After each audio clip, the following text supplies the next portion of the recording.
குட்டீஸ் தமிழோடு பழகலாம். சமையலில் சேர்ப்பது விடை பூண்டு. தமிழோடு பழகலாம் பகுதியில் இன்று பார்க்க போது என்ன வார்த்தை கண்டுபிடிங்க. விடையை கமெண்ட்ல டைப் பண்ணுங்க.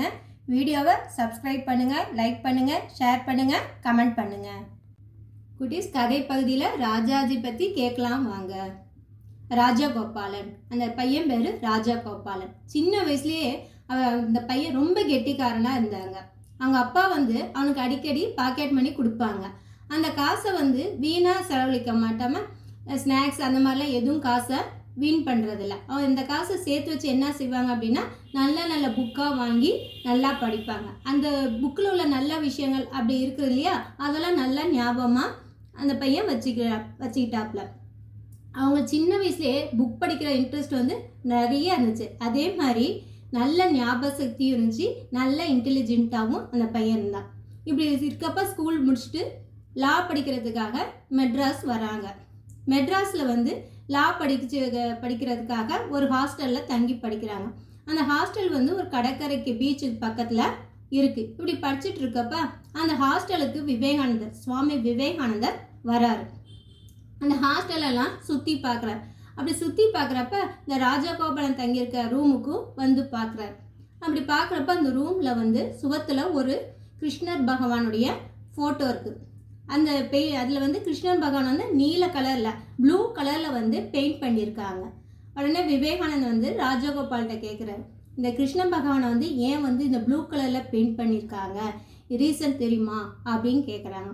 உடனே ராஜகோபாலன் சொல்கிறாரு, இந்த ஜன்னல் வழியாக பாருங்கள், இந்த கடலும் சரி மேலே இருக்க ஆகாயமும் சரி ப்ளூ கலரில் இருக்குது. இது எல்லை இல்லாமல் விரிஞ்சு இருக்குது. இப்போ கடலை ஒரு சின்ன டப்பா அளவு இவ்வளோ சென்டிமீட்டர் அப்படிலாம் வானத்தையும் நம்ம அளக்க முடியாது இல்லையா, அது எல்லை விரிஞ்சு இருக்குது. அதே மாதிரி கிருஷ்ணர் பகவானும் இந்த உலகத்தில் எல்லா இடத்துலையுமே நிரம்பி இருக்காரு. அதனால தான் அவருக்கு இந்த ப்ளூ கலர் கொடுத்துருக்காங்க அப்படின்னு சொல்கிறார். உடனே விவேகானந்தருக்கு ரொம்ப ஆச்சரியம், என்ன மாதிரி ஒரு விளக்கம் அப்படின்னு சொல்லி ஆச்சரியப்பட்டு அவரை வாழ்த்துறாரு. அவர் தான் அந்த ராஜகோபாலன். யார் அப்படின்னா சக்கரவர்த்தி ராஜகோபாலாச்சாரி. இப்படி சொன்னால் கூட சில பேர் தெரியாது. அவரை ராஜாஜின்னு சொன்னால் இந்தியாவுக்கே தெரியும். அவரை மூதறிஞர் ராஜாஜி சிஆர் அப்படின்னு சுருக்கமாக அழைப்பாங்க. மூதறிஞர் ராஜாஜின்னு மரியாதையும் சொல்வாங்க. இவரை மகாத்மாவின் மனசாட்சி அப்படின்னு சொல்லுவாங்க. இவர் வாழ்ந்த காலம் 1878 ஆண்டு முதல் 1972 வரை. இவரை செல்லமா சேலத்து மாம்பழம் அப்படின்னு சொல்லுவாங்க. அது மட்டும் இல்லாமல் தமிழ்நாட்டு அறிவு கதர் இயக்கத்தின் தந்தை அப்படின்னு அன்பாவும் அழைப்பாங்க.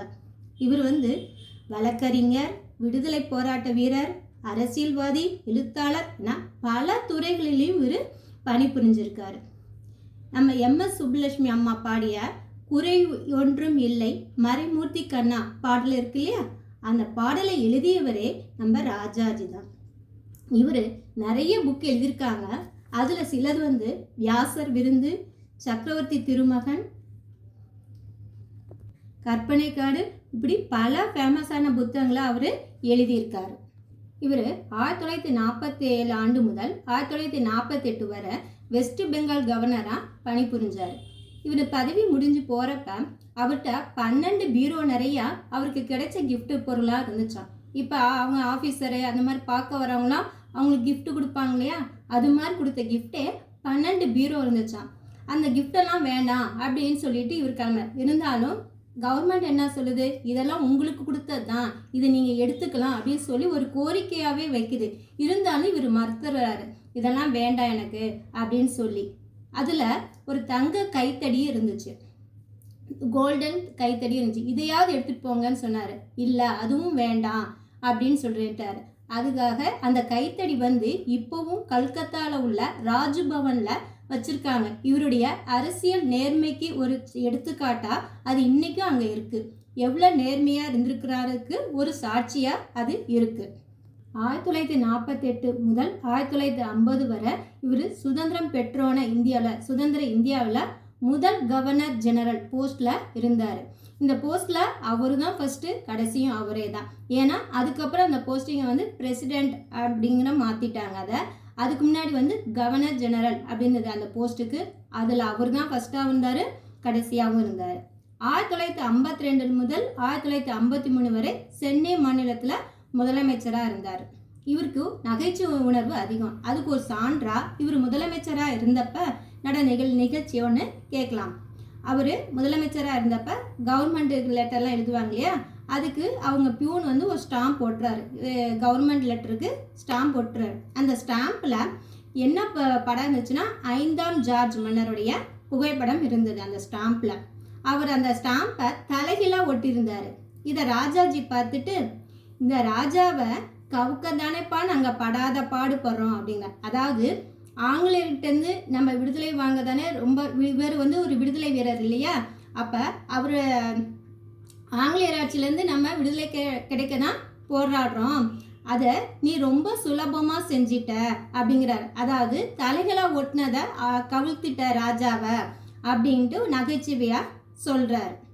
அப்புறம் 1954 இவருக்கு வந்து உயரிய இந்தியாவினுடைய பெரிய விருதான பாரத ரத்னா விருது இவருக்கு வழங்கப்பட்டது. இந்த விருது வந்து ஃபஸ்ட்டு வாங்கின இந்தியர்களில் இவரும் ஒருத்தர். பாரத ரத்னா விருது கொடுத்த ஃபஸ்ட்டு வாங்கின இந்தியர்களில் இவரும் ஒருத்தராக இருந்திருக்கிறாரு. 1958 இவருக்கு சாகித்ய அகாடமி விருதும் கொடுத்துருக்காங்க.